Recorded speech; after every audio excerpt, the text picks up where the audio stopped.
Support for the Eyes Free Sports podcast is brought to you by Clusive. As a blind or visually impaired athlete, you know how important training is. With Clusive, you can take training on assistive technology, occupational, and career skills all online to help you reach your employment goals. Learn more at www.clusive.io. That's www.clusiv.io. Howdy, and thanks for tuning into episode 91 of the Eyes Free Sports podcast. My name is Greg Lindberg. Here on our 91st episode of the podcast, we are chatting with one of my beat baseball teammates, who was also a longtime goalball player, and in addition is a stand-up comedian, actor, and just super cool guy in general. So let's go ahead and get rolling now with episode 91 of the Eyes Free Sports podcast. All right, so my guest here on this episode of Eyes Free Sports is Zephryn Victor Jr., a.k.a. See No Evil, and we'll get into that nickname here in a bit. And so Zeph is actually one of my teammates on the Braille Bandits of Palm Beach County beat baseball team, and also a longtime goalball player. Zeph, welcome to the podcast. Hey, what's going on, Greg, and everybody who's listening? Glad to be here. Awesome. Really looking forward to this, Zeph. I know, in addition to your adaptive sports career, you're definitely involved in entertainment and comedy, and just a super cool guy. So really appreciate you taking the time to do this. Thanks. Because you said it that way, it sounds like I'm pretty busy, huh? Exactly. Yep.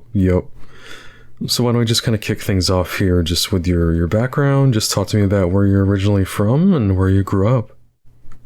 Well, I am from Miami, Florida. I was born there, lived there until I was about 28. Then I moved, 27. Then I moved to Fort Lauderdale, and that's where I've been since then. My mom's side of the family is from the Bahamas. My dad's side of the family is from an island called Dominica in the West Indies. And that's my background. Nice. Very interesting heritage there. And then as far as your visual impairment, just talk to me about your visual impairment. Have you been visually impaired since birth? Or? No, it started happening around the age of 5, 6.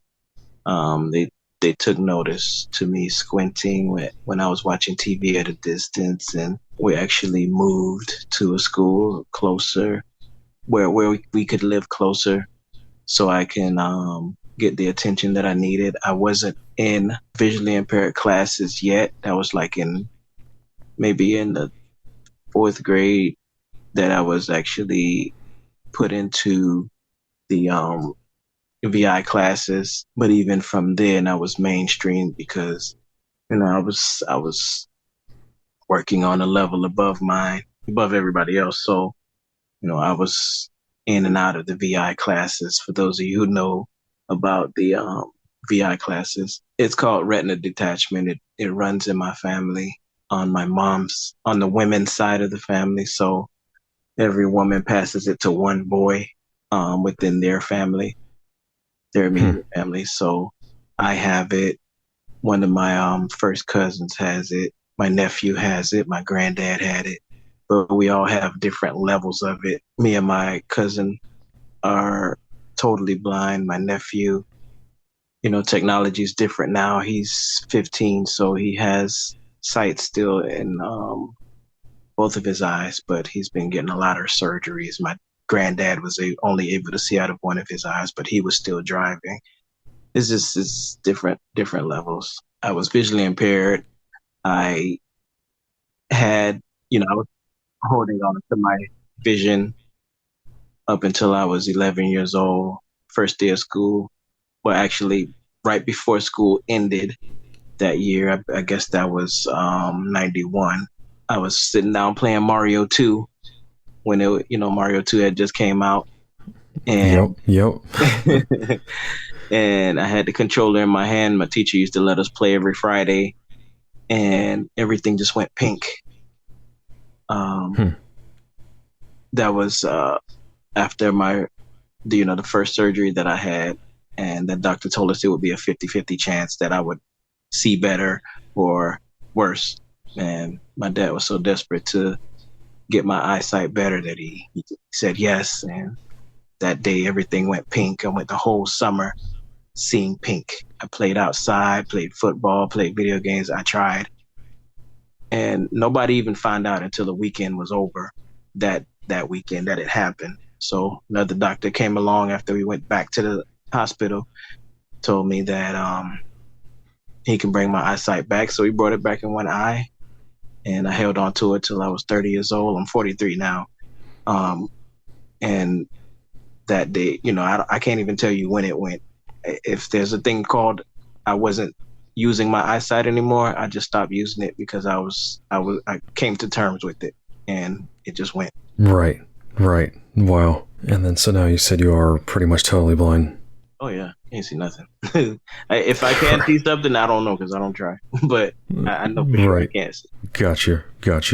So then as far as education, anything you want to mention in terms of just education achievements, anything? Yeah. I mean, I attended school in Miami for the most part. I went to elementary school, middle school, high school, college. I did everything in Miami. By the time I moved to Broward, I was done with school. Went to school, even though I was visually impaired, I still went to school for computer technology. I got an A+ certification, networking, but I couldn't do anything with it because it's a visual thing, They taught us how to take apart computers, put them together. JAWS wasn't what it is now. That's just something I would say it was probably bad advisory. Just went to school for something that I just wasn't going to use. And computers are totally different now. So what I knew back then is just obsolete now. True. It changes so fast. Yeah. So then before we get into your career in entertainment, definitely want to talk some sports here. So as far as goalball, was that kind of your first sport that you got into? That is the first official sport that I got into. Well, I ran track first. I'm pretty fast, but oh yeah. They put me into goalball and I loved it. It's a funny story. I haven't even told anybody. I don't even know if my friends remember, but the first year in middle school that goalball was introduced, I couldn't go on that trip because I got in trouble in school. And so my friends went without me. That was my punishment. I was upset about that. I don't even remember what I did, but I know for sure that some of the people that went on the trip was in some foolishness like I was, but they decided not to let me go. And I ended up being the only person that's still able to play it. They don't even play anymore. Once they found out that I could pick up on the sport and be really, really good at it, I was the head of the team, and I played goalball for, since '94. It's been a long time, almost 30 years now. Wow. I've been a goalball player. And I love it. It is my first love, I love every other sport, basketball, football, baseball, boxing. I love every sport. Is this, blind sports are made for blind people. So no, that's what I stick to. Exactly. Yeah. And I know you had told me you've gotten to, compete in goalball alongside some Paralympians and oh yeah, some very accomplished silver medal, bronze. I've been there. Yeah. Anyone want to give a shout out to teammates you've had over the years? Yeah. There was a lot of them. I mean, shout out to Tyler Marion, Dante Mickens, Darrell Walker, Tim Dornbrock, Jimmy Sanchez. I mean, there's many people. Skip. It's so many people that I've played with, but I can say that I've never gone outside of Florida to play with anyone. Outside of the Florida talent. I've always played on Florida teams. It's just hard for me to put on anyone else's jersey. Oh yeah, got to represent the Sunshine State, right? Yes. Yep. It's been difficult, the reason I don't play goalball now, I do teach it. Actually taught a class last week, but there's no goalball down here anymore. All of my teammates moved away. They retired. Um, Playing for other teams. There's just no way for me to practice down here. So I did pick up beat baseball, and I love playing it too. Yeah, yeah. And before we get into beat ball, as far as goalball, any tournaments that come to mind, any moments in your career that really stand out to you? Yes. Let me see. Man, I've played in many tournaments. The one tournament that I remember that we did get a gold medal in was in Atlanta. It was a national Hmm. tournament. I don't remember what year that was. It had to be in like maybe 15, 14, something like that. But we, the South Florida team did pick up a gold medal, and I was so excited to hoist that because it took 20, what, almost 20 years for me to get a national gold medal. And once I tasted that victory, it was hard for me to cut it loose. So anything that I participate in, any sport, anything less than a gold medal is not good enough for me. And I'm always looking to do better. True. That's a great mindset to have, no doubt. So then in terms of beat baseball, so how were you kind of first introduced to beat ball, and what was it about the sport that really appealed to you? I actually played beat baseball for the first time back in maybe like 2006, 7, something like that. I also want to give a shout out to my the first guy that I first two guys that I started the goalball program, adult ball program down here with. It was Junior Ortiz and Randolph Linares. Those were my two running mates. But um, beat baseball was introduced to me a long time ago. It was actually a goalball tournament up in Pennsylvania, and what was that? I forgot what city that was, but um, it was introduced to me there. They gave us a chance to go out and play beat baseball in the field in between the games, and I was hitting the ball, and I was like, I think I like this. What do you give up on that you feel like you're good at? And if I feel like I'm good at it, I'm gonna want to keep doing it. But unfortunately, I didn't get a chance to play beat baseball again until like 2021, about 20, where they started a team here in Fort Lauderdale that's no longer. But a couple of my friends were playing. They were like, just come out and see if you like it. And I was so stuck on goalball. I was like, nah, I'm not switching sports because each sport says the other sport is no good. And they're both really good, you know? True. Yo. And I actually went out because it was a rock throw distance away from my house. So I went over there and tried it, and I was good again. So I was like, I'm going to keep doing this, and ended up joining the Palm Beach Bandits the next year once the Fort Lauderdale team fizzled out. And I've been playing with them since 2021. Nice. Yeah. And just what is it about beat ball that kind of gets your mojo going, your blood flowing? Me being good at it.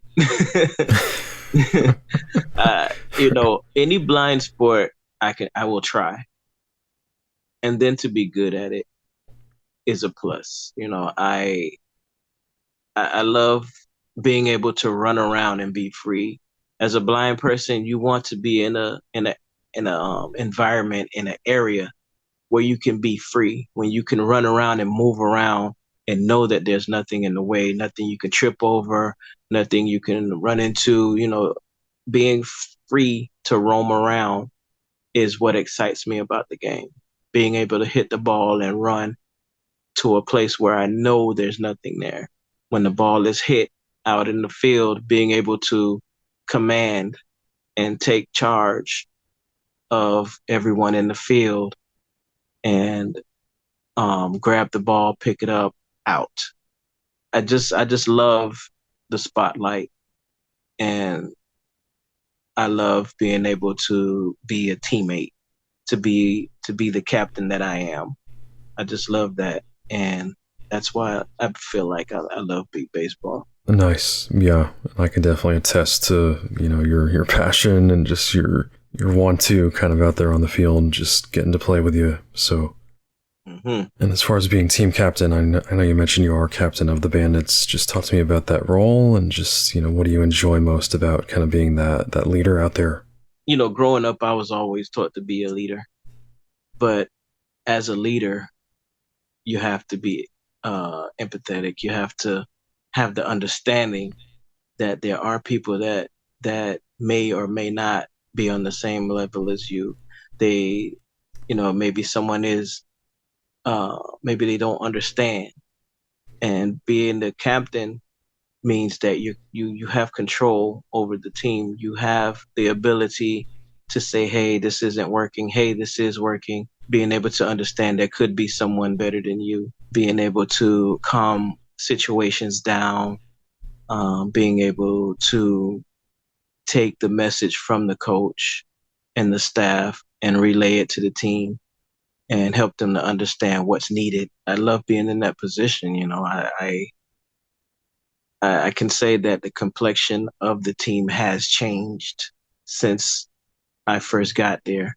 Even though the team it has a high turnover rate. Some people feel differently about sports or the sport, and we just there's a high turnover rate between volunteers and players. I know that I'm staying where I am, and I'm always willing to learn more because I know I don't know everything that I need to know. And that's part of being a captain. You have to understand and hold on to what you do know and understand that you can always get better and there's always someone out there better than you. So I do have that that's my thought process. Sure, sure. Great perspective. And I know you have competed in several b-ball tournaments. And any moments, any particular games or times that stand out to you in your b-ball career? Like I said, I love the spotlight. I love knowing that I did something well and get the recognition for it. And I also know that I can't always be the hero. And two things that come to mind are maybe last year when one of my teammates, my co-captain, he I had a chance to hit the game winner of the last game that we played for placement last year in where we were in Beaumont, Texas. I had the chance to win the game, and I didn't. I struck out, and he batted behind me, and he scored the winning run. And I was excited for him as I would have been for myself because I know that everything doesn't have to rest on my shoulders. I can depend on my teammates to do that. And he did. So that's one instance. And also last year in Beaumont, Texas, when a ball was hit to the outfield. I don't remember which team we were playing, but I was running to my right to go get the ball. And as I heard it coming to me, I knew I wasn't going to be able to run to grab it. So I dove and slid on the ground and the ball bounced over me. So I reached up with my even with the arm that I was laying on, I kind of like rolled myself backwards and reached up and grabbed the ball out of the air. And they called it out, and the volunteers came over to me. The volunteers that were helping from Texas, they were like, "That was an awesome play," and I didn't realize what I really did. But on the way back to the dugout, the umpire, everybody said that was an awesome play. I love hearing that kind of stuff. I love it. Oh yeah, just getting that feedback, kind of that validation that you're doing a good, like you said, making a good play, you're doing the right thing. Definitely rewarding, I'm sure. Yes, yes. I leave everything where it is. I step on the field. I leave myself out on the field. You won't catch me giving up when I'm out there. There have been a lot of times where I probably should have probably taken a spanking or something, striking out or something. I put myself out there. If I do my best and the team didn't win or come out on a positive note. As you know, at least I put myself out there, and that's how I feel about anything. That's what I was taught growing up. That's what I took to anything that I do, and I still use it. I teach my kids that. My coach says all the time, give up. Give out, don't give up. So I keep that in mind, and that's what I do. Right, right. Definitely well said. I am curious about, obviously you played goalball for a long time, now you played beat ball for a couple years. Just talk to me about kind of the similarities and differences between the two sports as far as kind of the skill sets that you need. Obviously, like, diving is important to stop the ball in goalball, to stop the ball in beat ball. Just kind of talk to me about the similarities and differences. Well, for for anyone, any visually impaired or blind athlete out there, I really, really strongly recommend that you play goalball before you play beat baseball. I think that was the Hmm. most excellent training I could have had from anywhere because goalball consists of you diving out on a basketball court. You have on pads, but you're diving out on the basketball court for the ball, and the object of the game is to get hit. It's the opposite of dodgeball where you trying to get out of the way of the ball. This one you're putting yourself in the way of the ball. You can get hit. You have to get hit. If you don't get hit, you're getting scored on. And the ball is bigger, of course. The ball is heavier, and you take a beating from diving on the ground. Between the ball and the floor. And coming into beat baseball, you do the same thing. You have to get in front of put your body in front of the ball. The ball is smaller, so you have less margin for error, but you have to use your ears. In goal ball, I was taught to turn your body to the ball. Wherever you hear the ball, even if it's moving, if the other team is taking it from one side of the court to the other to throw, you turn your body towards the ball or you get in front of it.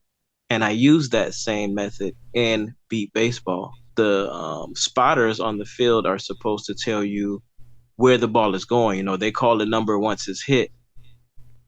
To be honest, I listen to the ball first, then their voice. That's just Hmm. what I was taught in go ball. Wherever the ball is, that's where your ears are. You put the ball in between your ears. And that's what I teach my teammates. When you're running to the base, you keep the base in between your ears. If it's all in the left side, you need to turn your body. If it's all on the right side, turn your body. And using these methods is what helps me to play beat baseball on the high level. Let the ball hit your body. Use any part of your body to stop the ball from going past you. If the ball touches your body, you need to react. If it hits your leg, if it's your hand, your arm, your stomach, your chest, you have to your hands and arms should be moving towards that ball to knock it down. It doesn't matter what it hits after that, you need to grab it. And that's what goal ball is, and that's what beat baseball is. Of course, it's different when it comes to batting and throwing between the two sports, but that's what I use. And hopefully, my teammates have been using that, and there's some people that I didn't even think would get it, and they're playing excellently. So that's what I use for the between the two games. Gotcha. Yeah, that's really interesting what you said about kind of how goalball maybe kind of prepared you, to be a better beat ball player in a way. It did. You're not going to get hit as hard in beat baseball as you do in go ball. The ball Right. does feel different, but either way, both games require you have to touch the ball. You have to get hit by the ball. You have to grab the ball. So they're similar in that way. Exactly. Yep. Great perspective. So let's move on to your career, and really curious to dive into your career in entertainment and comedy. And so let's start with your nickname. So I know you go by See No Evil, and just talk to me about how you came up with that name. Actually, I didn't. I was using my real name. My real name is so unique. I was using it. I felt like it would be good enough. But throughout my life, people have had problems and still do pronouncing my name. And I met a veteran comedian he liked my style, even though my style wasn't fully developed yet, but I was winning competitions down here in South Florida, like comedy competitions and things like that. And he was like, I think you should change your name, and I got the perfect name for you. And he said, See No Evil, and I thought about it. I was like, that sounds interesting. And I ran it across family members, my girlfriend at the time, and they all said, I think that's awesome. And I started using it. And then I realized that that's when the that's when the monkey emoji covering his eyes came out. And I realized that I was like, I don't know if I can use this because whenever you type see no evil in, this monkey comes up. And I ain't no doggone monkey. So I was like, what do I do? So I came up with the idea to put comedian in front of it because I was like, that's what I do. So once I put comedian, see no evil, even though it's long, if you say comedian, see no evil, everybody knows who you're talking about. And I went to search it just to make sure it would be legit, and nowhere was this name. So my email is that. All of my social media handles, everything is consistent with that same name. So I kept it. Right, right. Very interesting. And just in terms of, comedy, joking, I'm curious, how did you kind of develop that? Were you kind of the jokester, in class growing up? Yeah. I was. And I had to speak at two schools for career day last week. And part of what I told them is that, growing up different, being different, looked at as being different, being a kid that wore glasses. I didn't use a cane. I was able to see well enough not to use a cane, but I wore these thick glasses to help me see. Using visual aids and things like that, you're looked at as being different. And instead of fighting about it, I learned to be funny about it. Um, I think I've only gotten into two fights in my whole life, and neither one of them was because of that. Um, Right. I I learned to be the person who, if you say something to him, he's going to say something back to you, but people are going to laugh about it.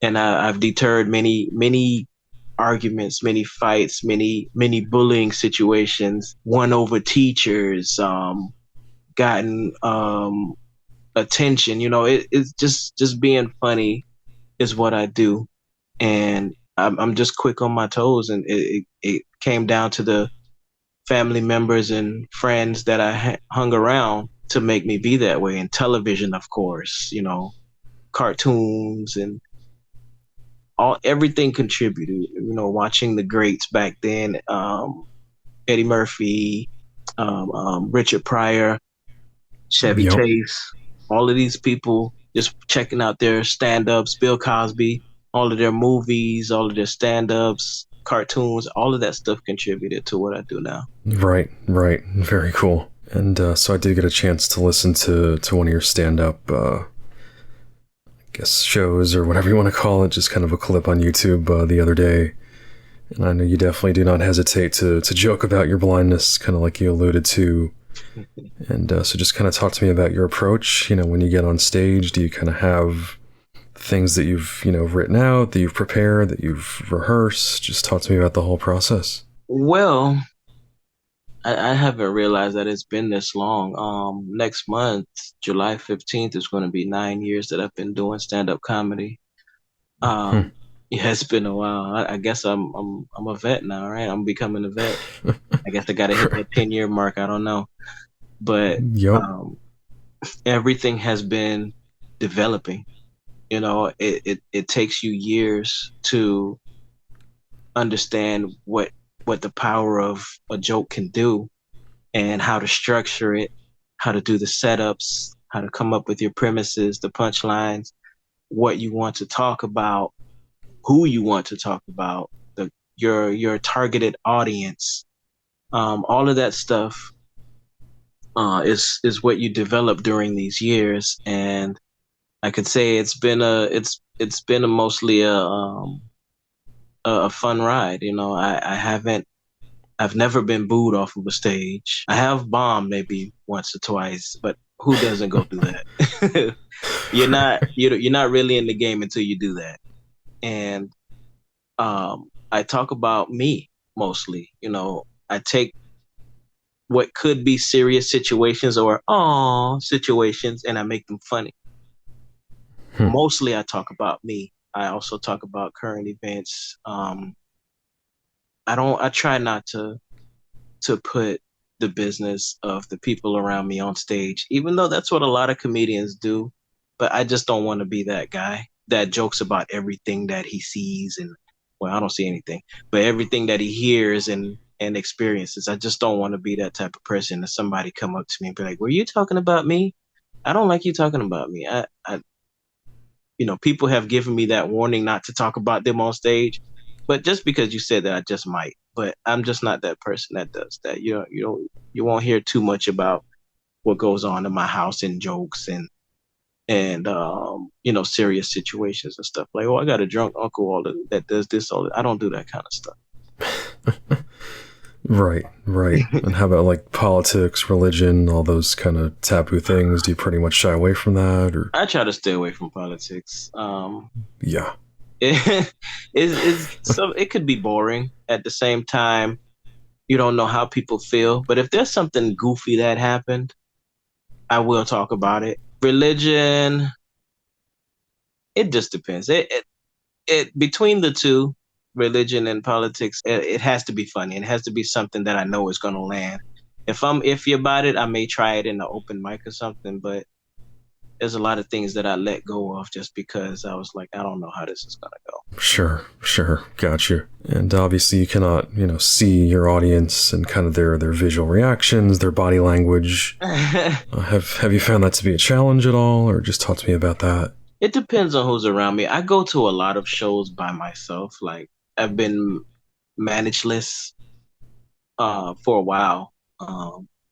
Managers that I have had, it's just been this different situations and stuff like that. So depends on who's with me.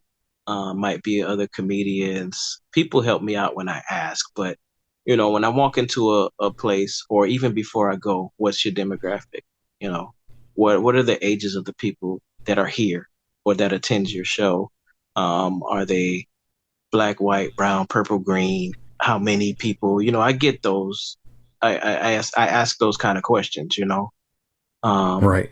and I usually get the answer. And that for that reason, I don't like going first. Hmm. Usually I'm in a feature or headline role, but if there are people stronger than me or paid to do more than me at that time, and I go first, it makes it more difficult on me. But I like to hear what the crowd is reacting to. Are they, do they want to hear jokes about family? Do they want to hear one-liners? Do they want to hear about sex or drinking or that kind of stuff? So I want to know what's going over during that time because over these 9 years I've developed jokes for everything. I've done religious shows, squeaky clean. I've done raunchy shows. I've done erotic shows. I've done anything. I have jokes for everything. So that's why I ask questions. And I know what situations I don't want to be in, and I know the ones that I can thrive Right, right. So obviously research is key, like in. you Yeah, said, just kind of asking questions and getting an idea of, like you right. said, demographics, your audience, kind of what they're maybe into or not into or Mm-hmm. whatnot. Because it'll be silly to walk into a room and find out that it's the Kiwanis Club and everybody has gray hair and you know wearing loafers and things like that, and I'm going in there telling jokes about women that I dated. You have to know what you're getting yourself into. For sure. So I don't Absolutely. prepare to do anything until I get there. I don't write anything down. I do have a list of premises, but I don't write my jokes out. Sometimes that has gotten me in situations where I forgot the jokes, but for the most part, I know what I'm keeping.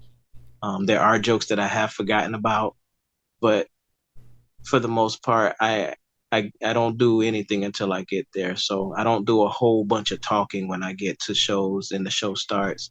I may be having a conversation, but I'm mostly listening. Right, right. Gotcha. I'm curious, have you connected with other comedians who are blind or visually impaired, or even just, with other disabilities out there? Oh, there's a lot of disabilities out there.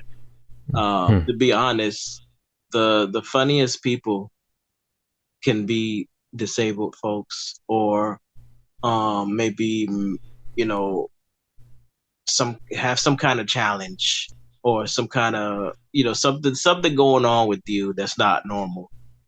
That those are the most funniest people you can be around, because they have a lot more to joke about. You turn what would be pain to someone else into a joke.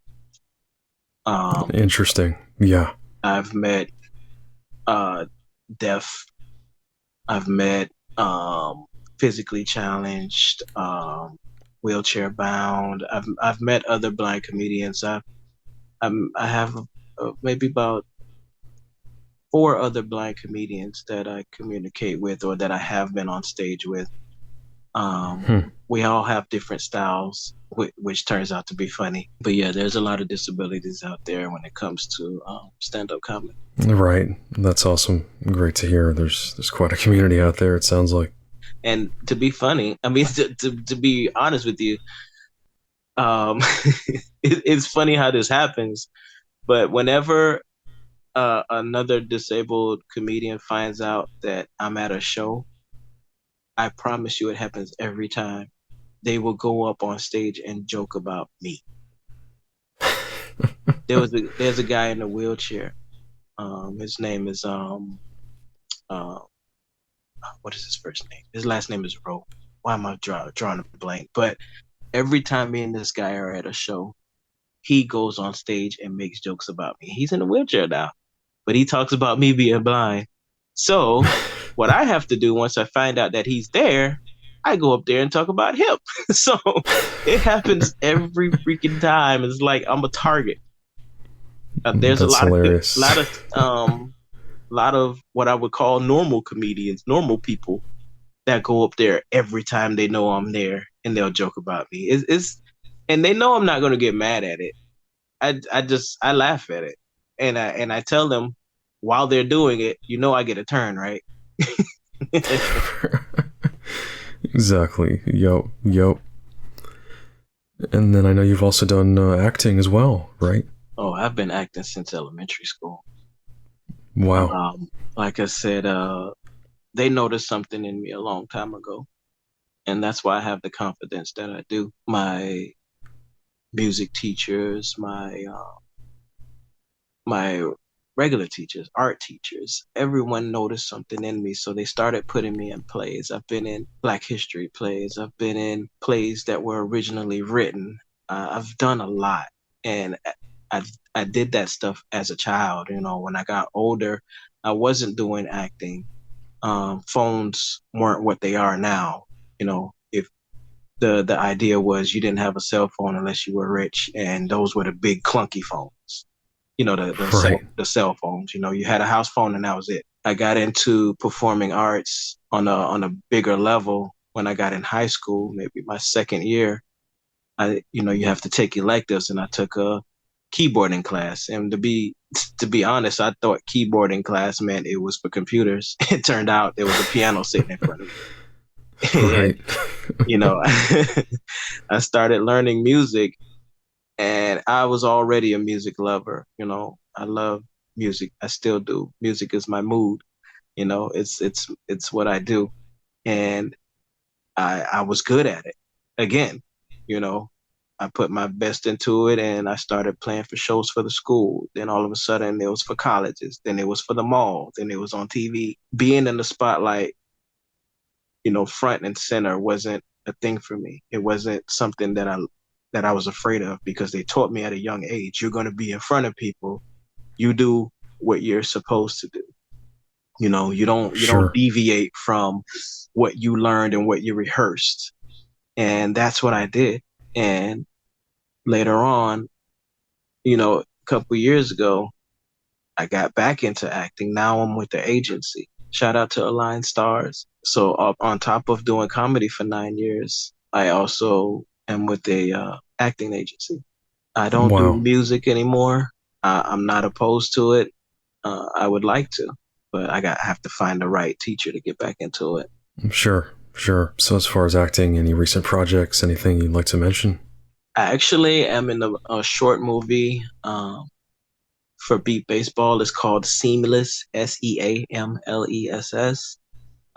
It's been out since last year, November. There is an audio described version. Isn't that awesome? Oh yeah.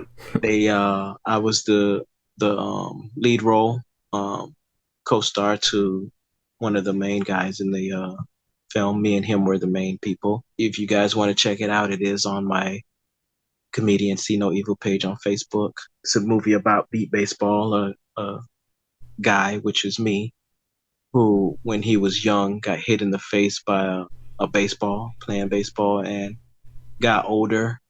And the guy who hit me came back to find me after all those years and found out that I was playing beat baseball. So the dialogue and everything that happens after that is what you need to see. So I have a younger version of me. There's a kid playing a younger version of me, and then there's me. That's awesome. I've been in more than that, but that one is the most recent. There's a movie going to drop this month, June. It's called Open Mic Night. Um, this one was awesome because I went on stage with the director as a comedian early in my career, but he wrote this movie and he actually approached me and told me that he wrote me into his script.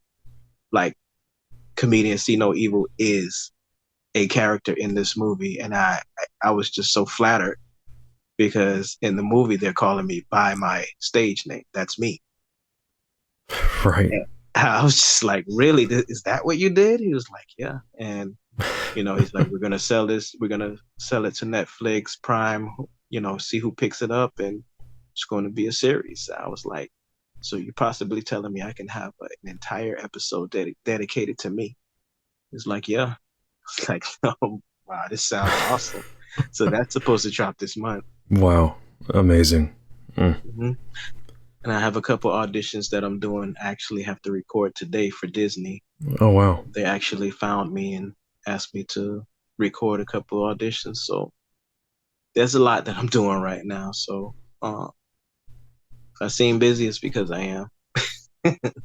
Right, right. Wow. So impressive, I gotta say. Just everything that you've done, athletically and on stage, acting. I mean, pretty cool stuff. I love it, man. The spotlight is what I love.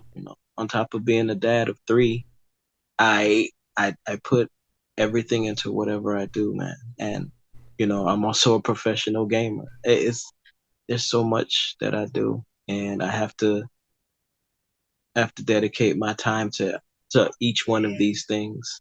And I won't get rid of anything. I love doing this, and Right. I'm trying to put the blind community on my back and actually walk to the finish line. I don't want to be the last person to do this. I want to show everybody that you can do this too. You might even do it better than me, but I want you to know that I was here. Absolutely. Great point. And I know you've talked about, speaking to kids at schools and kind of, Mhm. already giving back to the community. So I can definitely tell, in addition to everything you do yourself, and accomplishments you've had, you're really trying to give back as well. Yes, and I don't mind supporting anyone else either, and it's genuine. It's not just me saying that I will.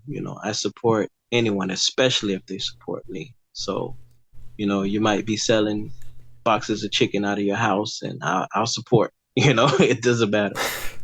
Cool. Alrighty. Well, again, we've been chatting with Zephryn Zeph Victor Jr., a.k.a. comedian See No Evil. And Zeph, really appreciate the time. This was a true blast getting to chat with you here on Eyes Free Sports. And just congrats on everything. And before we do go here, I did want to give you the chance to mention your social media handles and how people can find you online. Yeah, I'm happy to do it, man. Anytime. Always will be supportive. Think you did a great job. I mean, it really sounds like I'm on TV somewhere. Yes, everywhere it is consistently the same. Comedian, see no evil, and the word see is spelled out, SEE. Comedian, see no evil. I'm on Facebook.